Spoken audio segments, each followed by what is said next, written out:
An average teenager. That's who I was. I had a fair share of struggles with my family, faced depression, and like most of boys of my age, was devastated by the fact that I could not find a girlfriend. I remember reaching school that morning for my chemistry exam and seeing my best friend Zan, and he boldly chants, "Well, well, add another name to the list of failures this term." I asked him, "What do you think? I'm gonna fail again?" He said, "Dude, look at your face. That's not a face that can pass chemistry." I see, when I do, you're going to buy me and the entire class drinks. We made a deal. Zan was like this throughout the 7 years that I had known him. And that day, I was to give the exam in the hall, and he in the classroom. During the exam, I decided to use the washroom.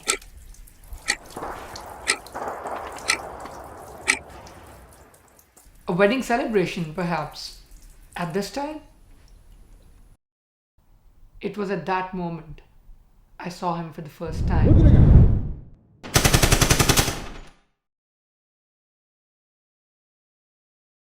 He missed. I couldn't even compile what the hell was going on and what to make of it.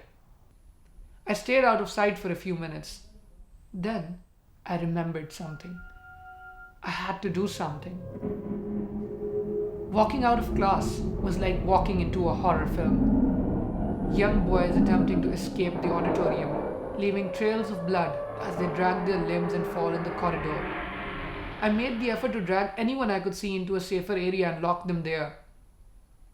As I was passing from classroom to classroom, I heard a voice, the voice of a child, a student of 8th grade.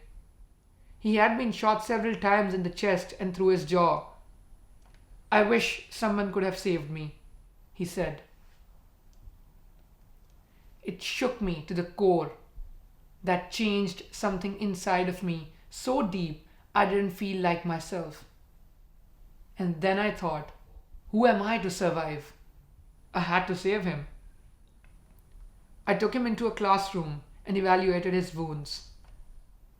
I could see the bullet it had passed through his mouth was hanging in his neck.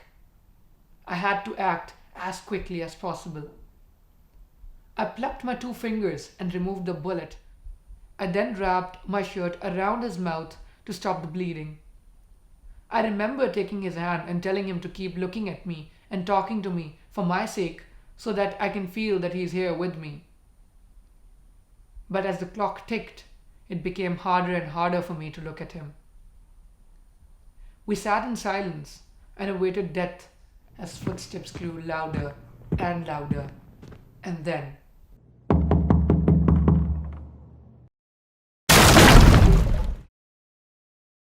it was the Special Security Division.